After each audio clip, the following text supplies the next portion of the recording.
नमः शिवाय प्यारे साथियों, स्वागत है आप सभी का हमारे चैनल वर्ल्ड ऑफ हैप्पीनेस में। आज दोस्तों मैं आपको त्राटक के बारे में बताने वाला हूँ। मेरे एक साधक का प्रश्न था कि त्राटक ध्यान से क्या होगा। त्राटक ध्यान को मैं समझना चाहता हूँ और बहुत से लोग हैं जो कैंडल त्राटक करते हैं। ये कितना शक्तिशाली है और योग मार्ग में परमात्मा की प्राप्ति के लिए इसका कितना उपयोग है, कितना ये सार्थक है, क्या सिर्फ समय की बर्बादी है, इसे समझना बहुत ज़रूरी है। प्रत्येक साधक को, जो भी साधना कर रहे हैं, उन्हें इस विधि को भी समझना बहुत ज़रूरी है। क्योंकि कई लोग YouTube से या कहीं से भी इस ध्यान के बारे में सुन करके इस ध्यान को करते हैं और फिर एक समय पर ऐसी स्थिति आती है कि वो पागल हो जाते हैं, उनका दिमाग खराब हो जाता है और फिर उन्हें कुछ समझ नहीं आता कि ये हमारे साथ क्या हुआ। त्राटक बहुत बड़े बड़े गुरु आपको मिलेंगे YouTube पर जो आपको कहेंगे कि त्राटक ध्यान रोज करना चाहिए। मगर त्राटक का यूज़ क्या है, कितना वह जानते हैं, कितने समय तक उन्होंने त्राटक किया है और त्राटक एक पड़ाव है या मंजिल, इसे भी आज मैं आपको बताऊंगा। जब हम मात्र केवल ध्यान कर रहे हैं तो त्राटक जो है उसकी एक सीढ़ी है। जैसे एक बीमार व्यक्ति आज ध्यान करना शुरू करता है और उसने कैंडल पे त्राटक लगाना शुरू किया।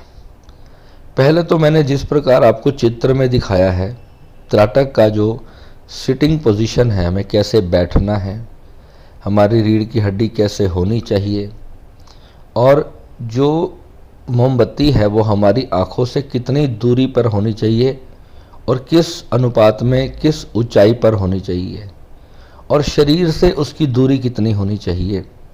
पहले तो ये सुनिश्चित करना बहुत ज़रूरी है कितना नियर त्राटक आप कर रहे हो, कितना क्लोज त्राटक आप कर रहे हो। जैसे हमारी दूर की नज़र और हमारी पास की नज़र पर इसका बहुत गहरा प्रभाव पड़ता है। तो शरीर से करीबन 2 फीट की या 2.5 फीट की दूरी त्राटक में होनी चाहिए और आपकी आंखों के ठीक 90 डिग्री के कोण में आपकी कैंडल को आपने रखना है। आप किसी छोटी टेबल पर भी इसको रख सकते हैं। और क्या सिर्फ कैंडल रखना ही पर्याप्त होगा? दूसरी गलती कई बार लोग करते हैं कि अपने मंदिर में, घर के पूजा स्थान में या कहीं पर भी जोत जला लेते हैं, उस पर भी त्राटक करने लगते हैं। और जबकि त्राटक एक अंधेरे कमरे में किया जाना बहुत ज़रूरी है। कमरे में घुप अंधेरा होना चाहिए, पूर्ण रूप से वहाँ पर साइलेंस होना चाहिए और मोमबत्ती की जो ऊंचाई है हमारी आँखों से हमारे आज्ञा चक्र के ठीक ऊपर 90 डिग्री का कोण बनाते हुए बिल्कुल आँखों के ठीक सामने होना चाहिए और कमरे में कोई भी लाइट या प्रकाश नहीं होना चाहिए। और त्राटक ध्यान अंधेरकार में रात्रि के समय ही करना चाहिए। अगर हम दिन के समय भी कर रहे हैं तो भी अगर हम मोमबत्ती पर त्राटक कर रहे हैं तो अंधेरे कमरे में ही करना चाहिए। और सामान्य त्राटक आपको इसी प्रकार बताया जाता है और आप ऐसे ही इसके बारे में सुनते आ रहे हैं। मगर क्या ये ध्यान आपको पूर्णता की ओर ले जाएगा या आपको मानसिक विक्षिप्तता की ओर लेके जाएगा, यह मैं आज आपको क्लियर करना चाहता हूँ। जैसा कि मैंने पहले भी अपने कई सारे वीडियोस में बताया कि गुरु का जो यूज़ है हमारे जीवन में, गुरु का जो ज़रूरत है, आवश्यकता है, वो क्या है। किसी भी चीज़ को जिसने अनुभव किया है, अनुभव के द्वारा जब कोई आपको बताता है तो आप जल्दी से उस चीज़ को समझ लेते हो, बस इतना ही तो भेद है। मगर आज की दुनिया में जब लोग ध्यान की राह पर जाते हैं तो पहले जब गुरु बनाने की बात आती है, जब गुरु धारण करने की बात आती है, तो अहंकार पहले ही आकर के खड़ा हो जाता है। मनुष्य यह सोचता है कि मैं किसी से कम कैसे हूँ, मैं किसी इंसान को अपना गुरु कैसे बना लूँ, मैं किसी के चरणों में जाकर के क्यों झुक जाऊँ, मैं क्यों किसी से आग्रह करूँ। वह दुनिया भर की किताबें पढ़ता है, यूट्यूब देखता है, और वह यह सोचता है कि बस यहीं से मुझे कुछ मिल जाएगा। वह यह भूल जाता है वह किताब भी तो किसी गुरु ने ही लिखी है, वह वीडियो भी तो कोई गुरु ही बना रहा है। अब जिससे भी कुछ सीख करके करते हैं, किसी से कुछ भी सीखते हैं, कोई अपने अनुभव डालता है। लाखों लोग यूट्यूब पर बैठे हैं, कोई यहाँ पर किस भावना से है, ये भावना तो केवल वही जानता है। आज ये वीडियो आपको बना करके देने का मेरा उद्देश्य है। मैंने आज तक त्राटक पे कोई वीडियो नहीं डाला, क्योंकि मुझे ये बहुत अत्यंत खतरनाक प्रयोग लगता है। मैं अपने साधकों को जल्दी से नहीं करवाता हूँ, क्योंकि यह पूर्णता भी नहीं है और हमारी श्री विद्या की साधना में इसकी कोई बहुत ज़्यादा उपयोगिता भी नहीं है। यह खुली आँख का ध्यान है। पहले इसकी साइंस को समझ लेते हैं। जब कोई व्यक्ति एक पॉइंट पर अपने ध्यान को केंद्रित करता है, एक जगह पर टिकाता है, तो वास्तविकता में उसके भीतर होता क्या है? होता यह है कि शरीर की जो ऊर्जा है, हमारे ही शरीर में जो भौतिक ऊर्जा है, वह एक जगह पे इकट्ठी होना शुरू होती है, एकाग्रता आना शुरू होती है। मगर व्यक्ति को अगर साक्षी भाव की साधना नहीं आती है, तो होगा क्या? उसकी सारी ऊर्जा एक केंद्र से बहने लगेगी। जिस पॉइंट को वो देख रहा है, सारी ऊर्जा, सारी शक्ति उसी एक केंद्र पर बहने लगेगी। भटका हुआ दिमाग, भटका हुआ मन, भटके हुए विचार, वो नकारात्मक भी हो सकते हैं, सकारात्मक भी हो सकते हैं। तो किसी पर्टिकुलर केंद्रों पर अपनी ऊर्जाओं को बहाने लगेगा मनुष्य। कब? जब वह रोज नित्य त्राटक का अभ्यास करेगा। तो ये पहली बात तांत्रिकों का ध्यान है, या योगियों का ध्यान ही नहीं है। जो तांत्रिक हैं, जो शक्तिपात करते हैं, जो किसी भी प्रकार से अपने साधकों को शून्य की राह से भटका करके शक्ति के मार्ग की तरफ लेके जा रहे हैं। शक्ति यानी कि अपनी कॉन्करनेस, कि मैं किसी चीज़ पर अपना वर्चस्व स्थापित करना चाहता हूँ, मैं परमात्मा की इच्छा के विरुद्ध चलना चाहता हूँ, मैं केंद्रित होना चाहता हूँ, मैं कुछ पाना चाहता हूँ, मैं कुछ छीन लेना चाहता हूँ। इस भाव से जब तांत्रिक होते हैं तो वह इस ध्यान का अभ्यास करते हैं। और इस ध्यान से होता क्या है? उनकी जो ऊर्जा है वो एक पर्टिकुलर केंद्र से बहने लगती है। उसको बहने से रोकना जब तक हमें नहीं आता, तो एक योगी को इस प्रकार की खतरनाक साधना नहीं करनी चाहिए। इसमें ऐसा भी खतरा होता है कि ये हमारे ही मस्तिष्क को इफेक्ट कर दे। इसके 98% चांसेस होते हैं कि ये आपको ही नुकसान देगा, क्योंकि जब तक गुरु कृपा नहीं है जीवन में, जब तक साधना का मार्ग ही प्रशस्त नहीं है, जब तक चक्र अवरोधन में है, चक्र बंद पड़े हुए हैं, शक्ति कुंडलिनी जागृत नहीं की, और शक्ति को कैसे बहाना है, मेरा कुंडलिनी जागरण वाला वीडियो आप देख सकते हैं। उसके अनुभव मैंने उसमें बताए हैं, यहाँ दोबारा बताने की आवश्यकता नहीं है। शक्ति जब ऊपर उठती है उसमें और इस त्राटक वाले वीडियो में कुछ बहुत ज़्यादा बड़ा अंतर नहीं है, क्योंकि ध्यान करना और त्राटक लगभग एक ही बात है। त्राटक तांत्रिकों का ध्यान है और शून्य की समाधि जो है परमात्मा को जो पाना चाहते हैं वह उनके लिए है। तो जब हम संसार में भगवान के आगे हार नहीं मानते, तभी हम दुखी होना शुरू करते हैं। सच कहूँ दोस्तों, जब हम भगवान के आगे हार जाते हैं ना, तो हमारा जीवन पहली बार एक असली खुशी को महसूस करता है। हम जब कुछ पाना चाह रहे होते हैं और जब चीज़ें हमारे अगेंस्ट होती हैं तो मन दुखी होता है। मन चाहता है कि नहीं, ऐसा नहीं होना चाहिए, ऐसा होना चाहिए। इसी लड़ाई में हम फंस जाते हैं।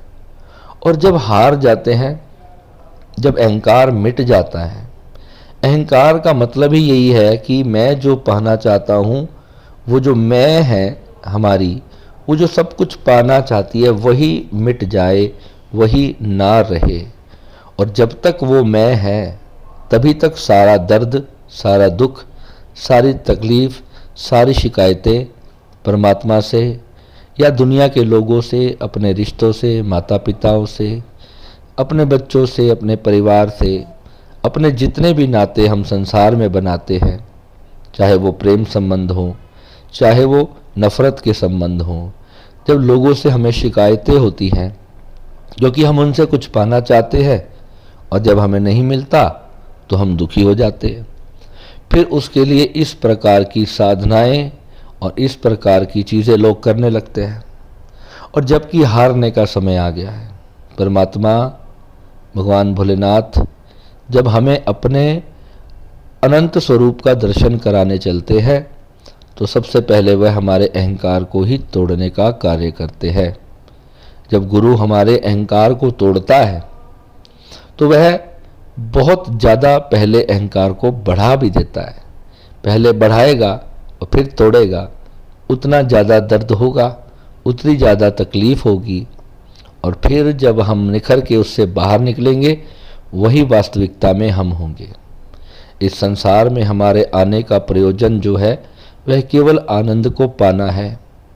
और आनंद किस चीज़ को हम समझते हैं, यही सबसे बड़ी विडंबना है कि जिसे हमने आनंद माना हुआ है वो आनंद है नहीं। असल में हम जिस जिस चीज़ में सोचते हैं कि ये हमें आनंद देगा, जब वो हमारे पास होता है तो फिर उसकी हमें वैल्यू ज़ीरो होने लग जाती है। हमें कुछ भी एहसास नहीं होता कि कोई चीज़ हमारे पास है या वो नहीं है।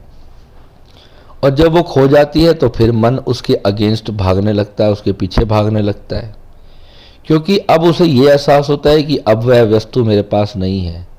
तो दोनों ही स्थितियों में वह भटका ही रहता है, या तो उसकी खुशी में या उसके दुख में, दोनों के मध्य में केंद्रित नहीं हो पाता।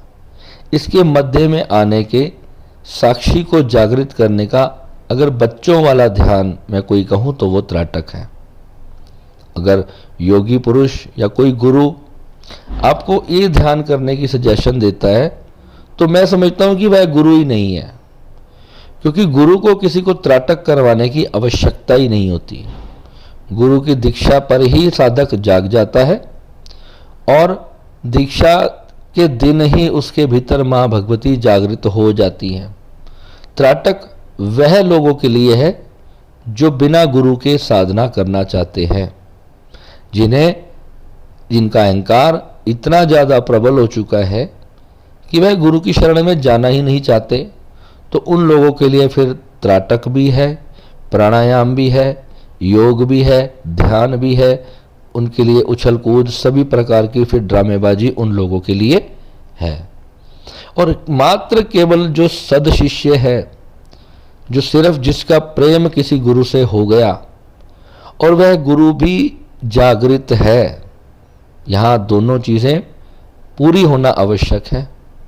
अगर गुरु ही जागृत नहीं है, गुरु ने ही आत्म साक्षात्कार नहीं किया हुआ और आप ऐसे किसी गुरु के चक्कर में फंस गए तो वहाँ से भी आप जागृत नहीं होगे, इसमें कोई शक नहीं। मगर आप देखेंगे कि जब आपको गुरु शक्तिपात देते भी हैं उसके बाद भी फिर वह आपको ध्यान करना और अहंकार को छोड़ना सिखाते हैं।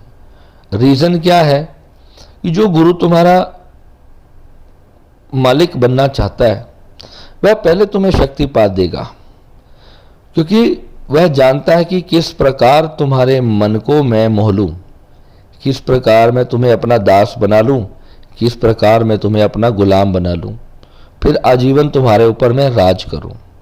और फिर वो आपको शक्तिपात और न जाने दुनिया भर की चीज़ें करने लगेंगे।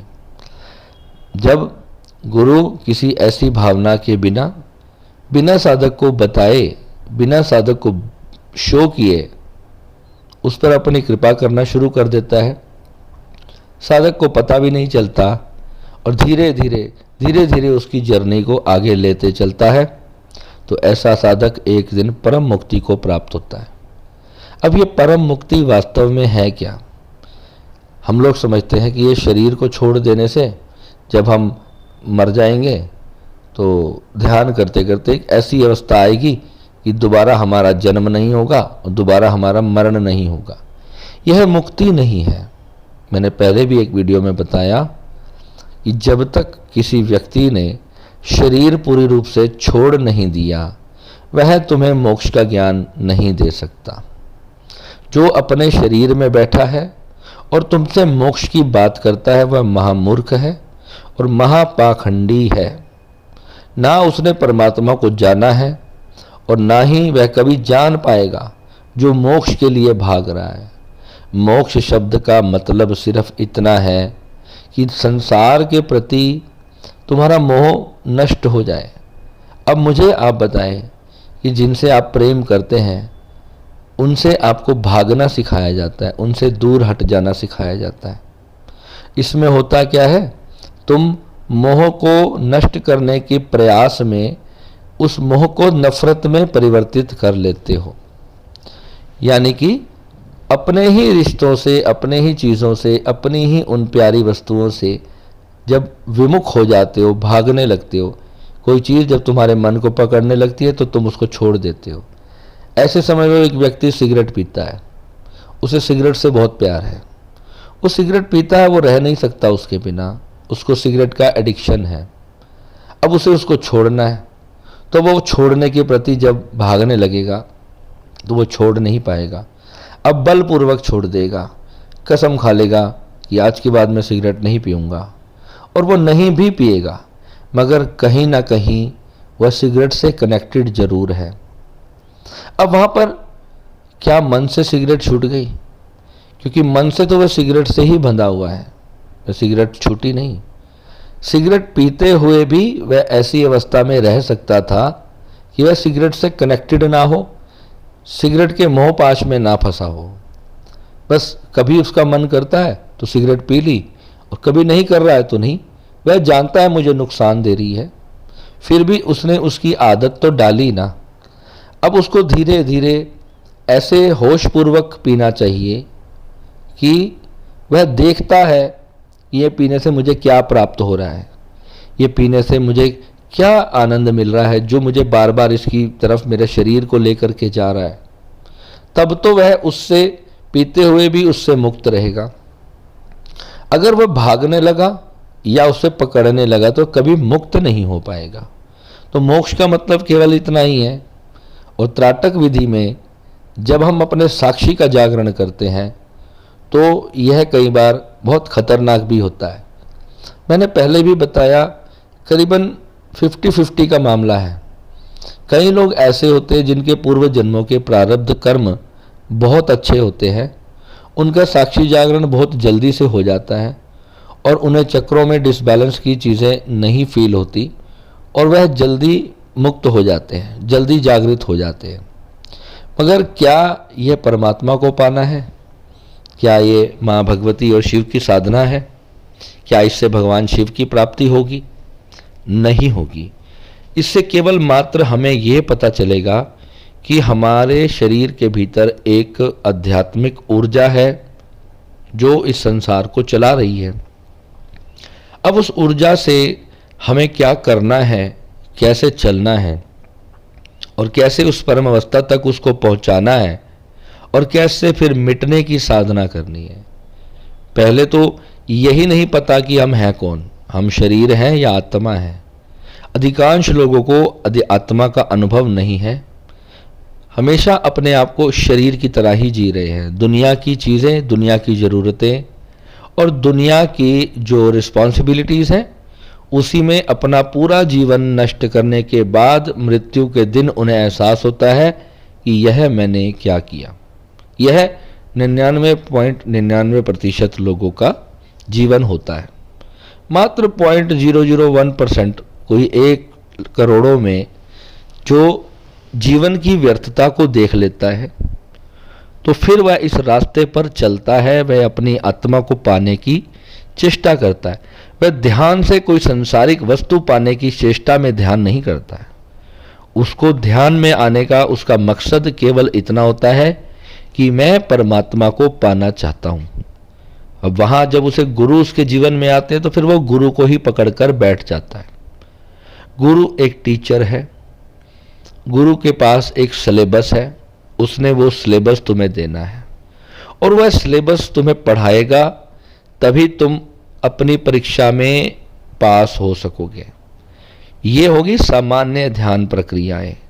मगर जहां श्री विद्या की बात आती है, श्री विद्या इस संसार का सबसे बड़ा रहस्य है। श्री विद्या कोई ध्यान नहीं है।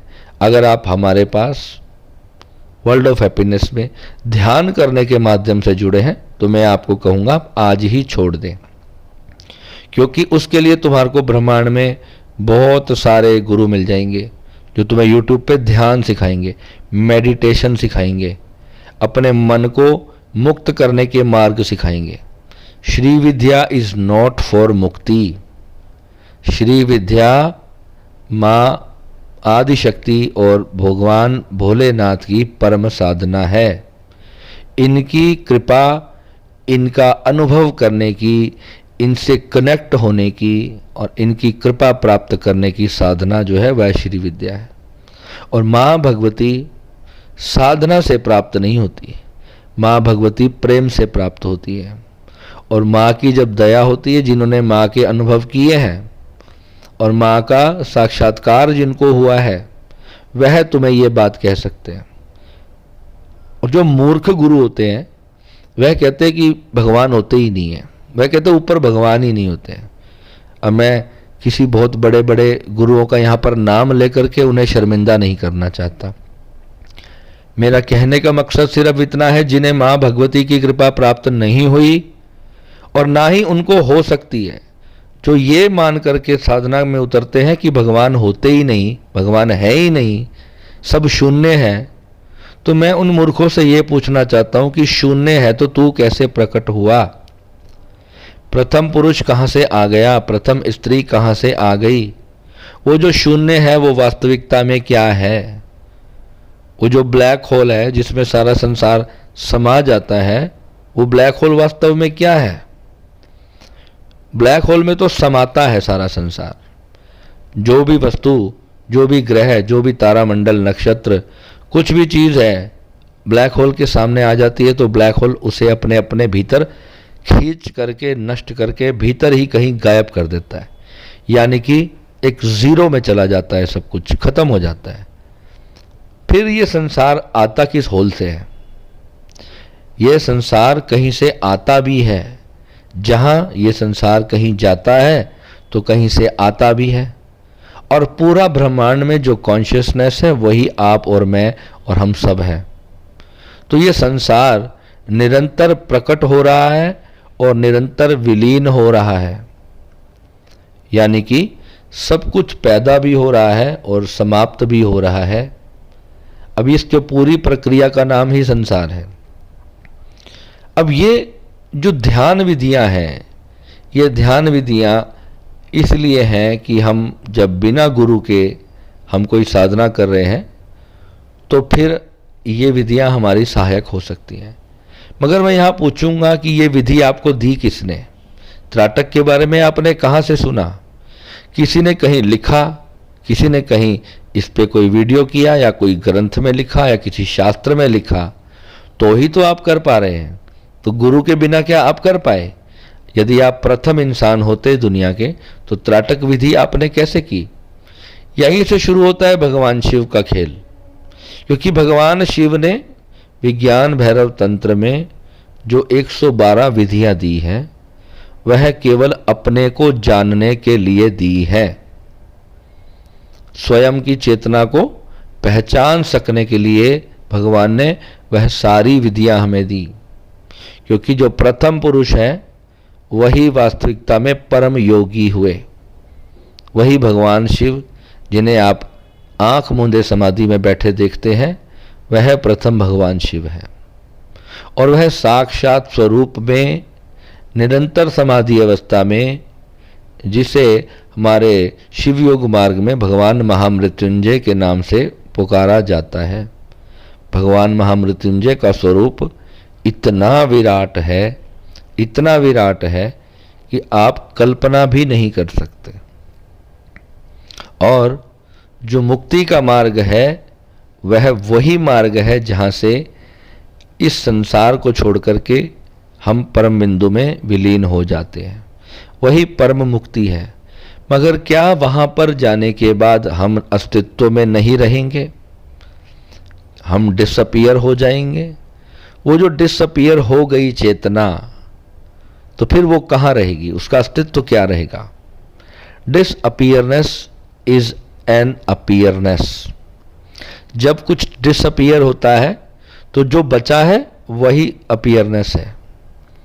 वो जो है, वो जो सदा से था और सदा रहने वाला है, वही शाश्वत चेतना ब्रह्मांड में विद्यमान है और उसे ही आदि शक्ति कहा गया। वहाँ पर पुरुष नहीं है, वहाँ पर आदि शक्ति कहा गया। आदि शक्ति, जिस शक्ति से हम उत्पन्न हुए उसी को आदि शक्ति कहा गया। अब वहाँ पर ना कोई पुरुष का स्वरूप है ना कोई स्त्री का स्वरूप है, बस एक शक्ति है। जब शक्ति इकट्ठी होती है तो कुछ फॉर्म करती है। जब शक्ति हमारी इकट्ठी होती है तो युगों युगों में, जहाँ पर कोई दिन और रात नहीं होते, न जाने कितना समय वो लेती है, तब कहीं जाकर के वह ऊर्जा भौतिक फॉर्म में इकट्ठी होनी शुरू होती है और वहाँ से फिर न जाने क्या क्या उत्पन्न होता है। ये जितना ब्रह्मांड में तुम देखते हो ना वीडियोस, सूर्य, तारे, ग्रह, इनफैक्ट आपका खुद का स्वयं का शरीर, जितने भी प्रकार के जीव जंतु, वनस्पतियाँ, जानवर, इनको बनाने वाला दिमाग कौन है? प्रथम पुरुष जो ब्रह्मा जी ने जब ये संसार की सृष्टि रचना की, तो ब्रह्मा जी ने अपने खेल खेल में संसार को रच दिया। उनके मन में जो भी कल्पनाएं हुई, जीवों को इस प्रकार बनाया जाए, वह बनाते ही गए और जीव प्रकट होते ही गए। इतनी विराट ऊर्जा उस समय होती है कि हम कल्पना करते हैं और चीज़ क्रिएट हो जाती है, हम कल्पना करते हैं और वस्तु क्रिएट हो जाती है। इतनी पावरफुल वह ऊर्जा होती है जब हम देह मुक्त होते हैं। और जब तक हम देह से बंधे हैं तब तक ऊर्जाएं, ब्रह्मांड में लाखों जीव जंतु हो गए, करोड़ों जीव जंतु हो गए, और सभी की ऊर्जाएं एक दूसरे के साथ क्लैश होती है। ऐसे समझो कि आप सब रोड पर भाग रहे हो और भागते भागते एक दूसरे से टकरा रहे हो। बहुत भीड़ भाड़ वाला मैदान है जिसमें हजारों आदमी भाग रहे हैं। ऐसे ही समझो तुम्हारी ऊर्जाएं और तुम्हारे विचारों की शक्तियां भी ब्रह्मांड में भाग रही हैं। अब इस भागती हुई ऊर्जा का कब किसी की ऊर्जा तुम्हारे को प्रभावित कर दे, उस सबसे बचने के लिए यह विधि सार्थक हो सकती है। यानी कि नित्य प्रति अगर हम आधा घंटा इस विधि को करें तो हम इस ऊर्जाओं के जगत से परे की चीज़ों को देख सकेंगे। अब उसे देखना कैसे है? जिसके पास शरीर ही नहीं, जिसके पास कोई देह नहीं, वह देखेगा किसको? आत्मा के पास शरीर नहीं है, शरीर एक मिट्टी का पुतला है। आत्मा तो देह रहित है, आत्मा तो एक बिजली की विद्युत है। जैसे एक पंखे में जब पंखा चल रहा है तो चल रहा है, हमें चलता हुआ महसूस हो रहा है, उसकी वायरिंग में जो करंट आ रहा है वो आत्मा है। ऐसे ही तुम्हारा शरीर हमें चलता हुआ, भागता हुआ, कुछ भी क्रिया करता हुआ महसूस हो रहा है, मगर उसमें जो विद्युत की किरणें आ रही हैं जिसके कारण वह चल रहा है, वही आत्मा है। अब वो विद्युत किसी को दिखाई नहीं देती। अब चाहे वह कितने ही राम नाम जप ले, उसे वह विद्युत दिखाई नहीं दे सकती। उसे महसूस करने की प्रक्रिया है, और वही प्रक्रिया ही श्री विद्या साधना है।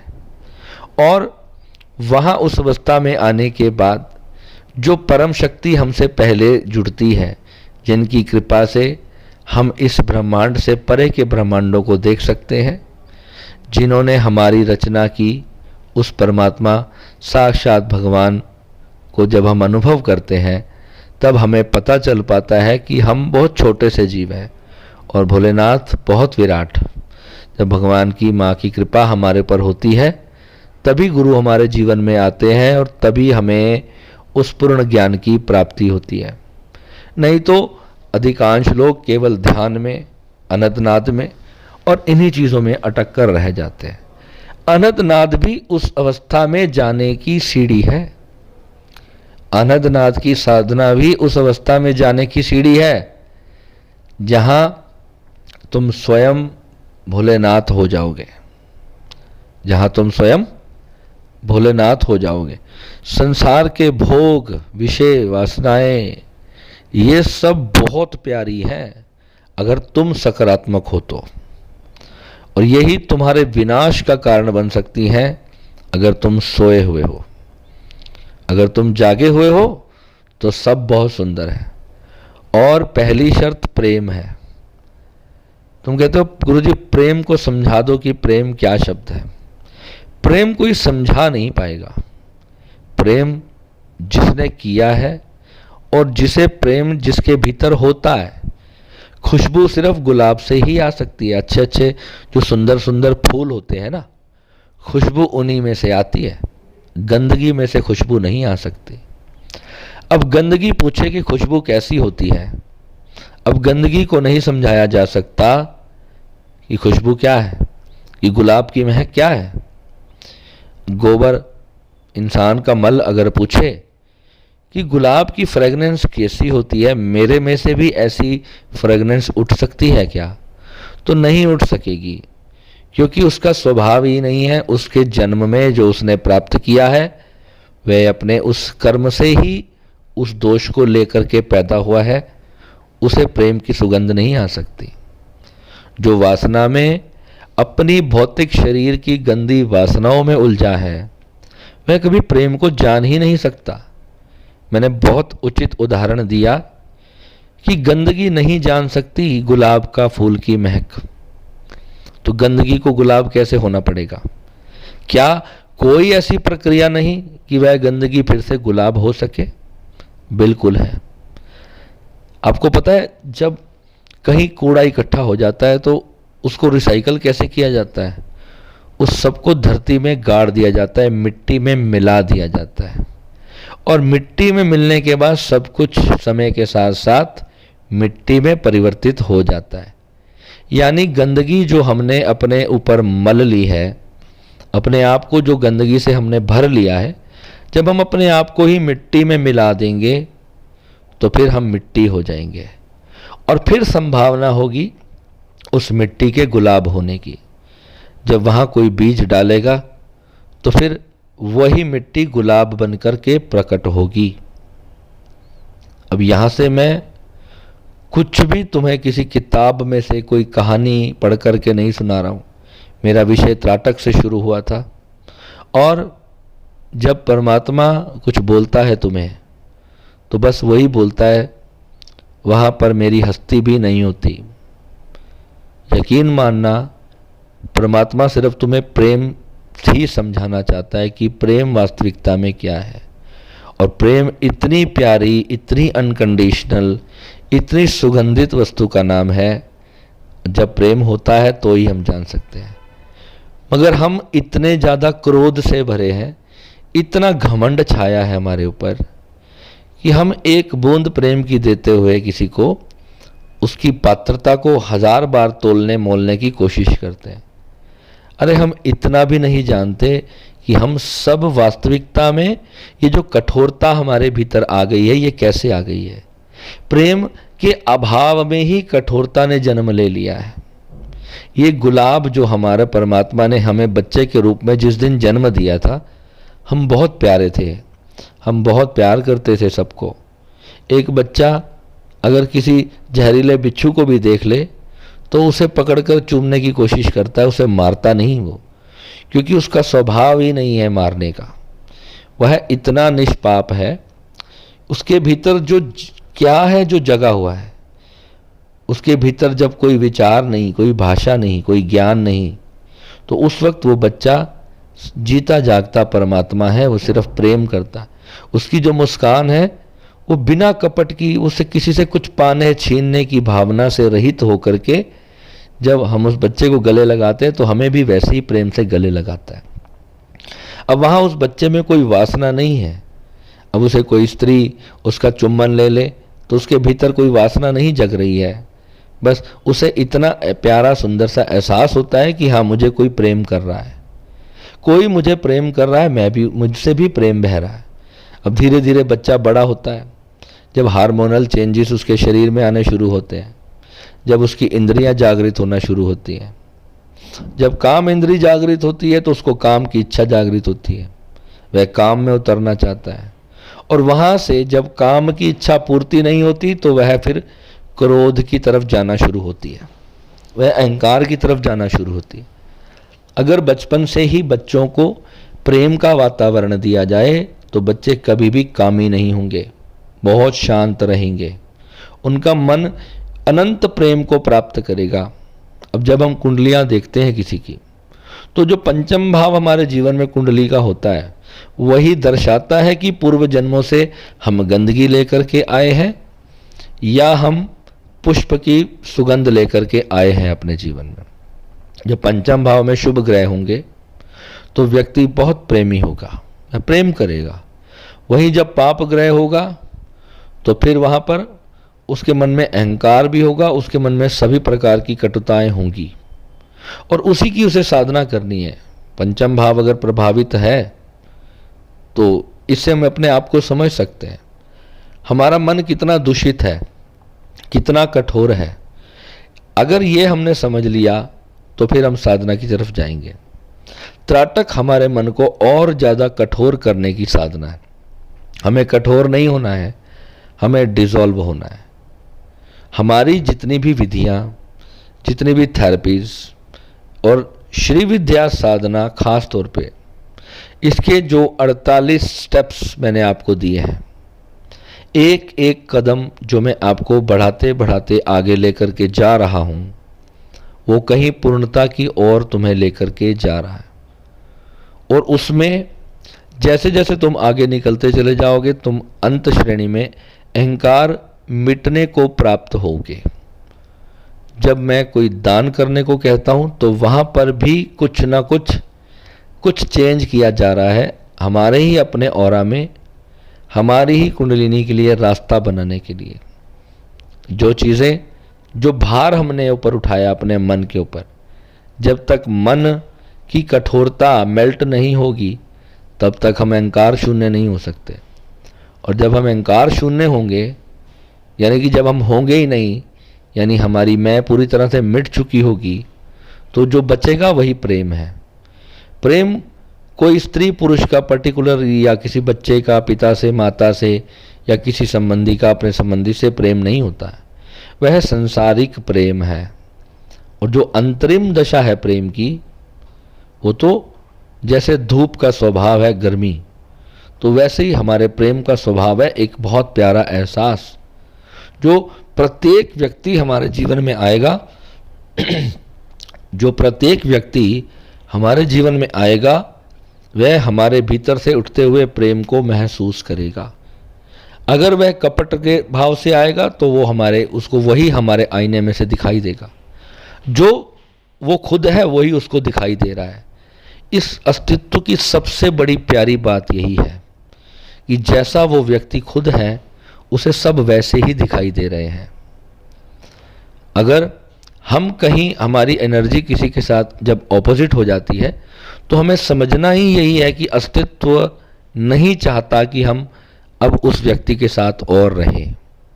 अस्तित्व जब हमें आगे बढ़ा रहा है, जब हमारी साधना को ऊर्ध्वगमन की तरफ लेकर के जा रहा है, तो अस्तित्व हमारे सारे संबंधों को अपने आप तोड़ता हुआ परमात्मा के साथ, पूरे अस्तित्व के साथ एक कर देगा। वहाँ कोई व्यक्ति की विशेष आइडेंटिटी नहीं रह जाएगी, वहाँ समग्र प्रेम होगा, एक समग्र चेतना।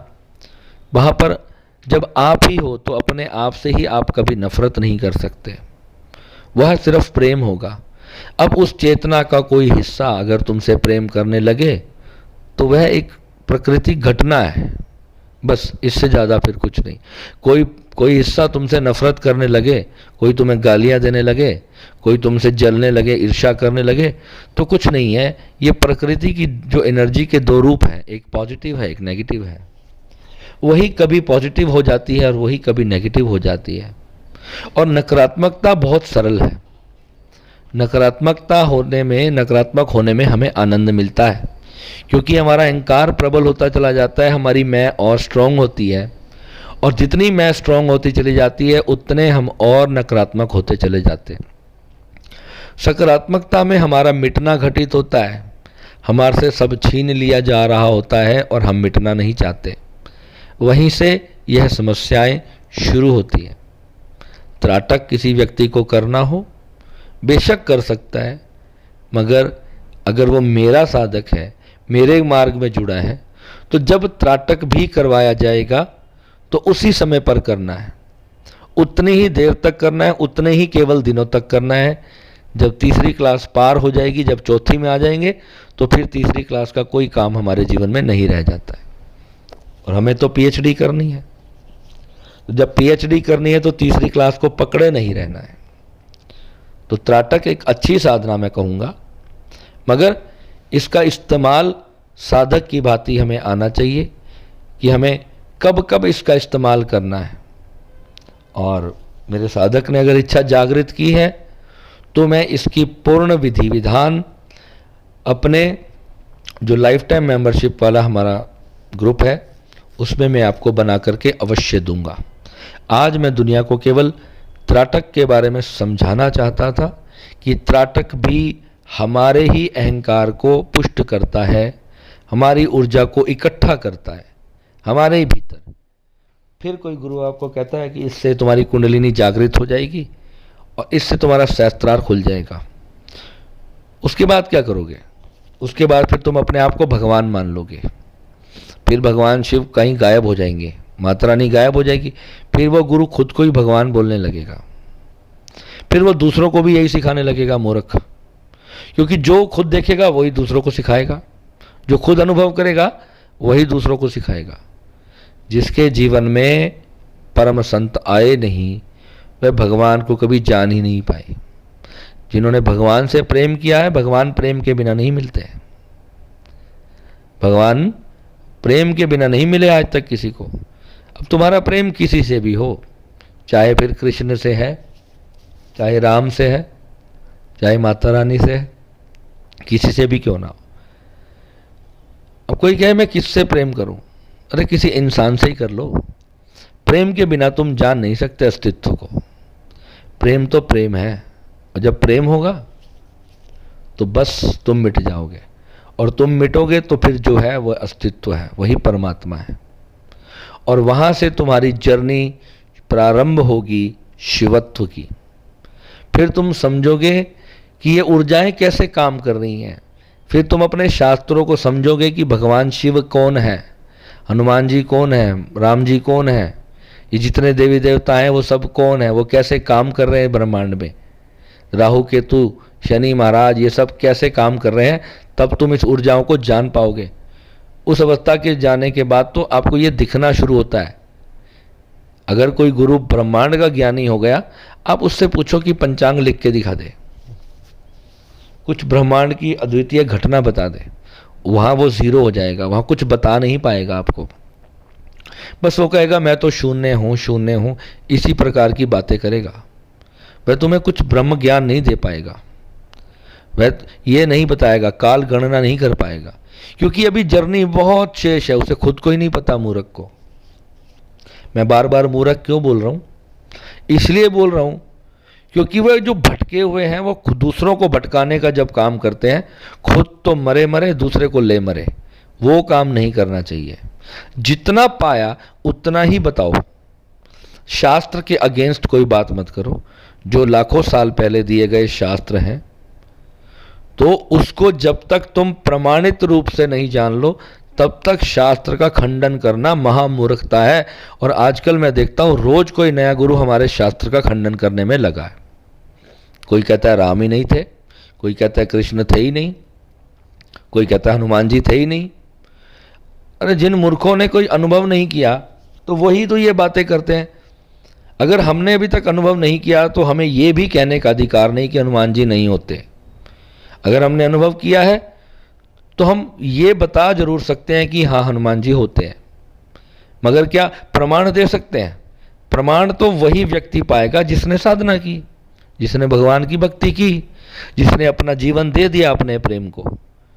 चाहे उसने किसी इंसान से प्रेम किया, चाहे भगवान को प्रेम किया, अगर अपना जीवन किसी इंसान को भी दे दिया तो भी शाश्वतता को प्राप्त कर जाओगे। क्योंकि प्रेम तो परमात्मा तक पहुंचाने की सीढ़ी है बहुत बड़ी, और ध्यान के बिना प्रेम नहीं हो सकता है। जैसे कहा ना कि गंदगी जब तक मिट्टी में मिलेगी नहीं, उसकी संभावना ही नहीं गुलाब होने की। इसलिए ध्यान जो है वो प्रक्रिया है कि जिससे गंदगी मिट्टी में जाकर के मिट्टी में मिल जाती है, मिट जाती है, गंदगी ही मिट जाती है। अब जो मिट गई तो मिट्टी है। अब कभी किसी गुरु ने, किसी भगवान के प्यारे ने वहाँ पर कोई बीज डाल दिया सुगंधित, तो सुगंधित पुष्प फिर वहाँ पर उग जाएगा, और वहाँ पर फिर हम कह सकेंगे कि अब मैं जागृत हुआ, अब मैंने कुछ पाया, अब मेरा जीवन कुछ सार्थक हुआ। और जब तक हम गंदगी और कठोरता से भरे हैं, अहंकार से, मलिनता से भरे हैं, तब तक हम सिर्फ नफरत ही दे सकते हैं दुनिया को, तब तक हम प्यार नहीं दे सकते।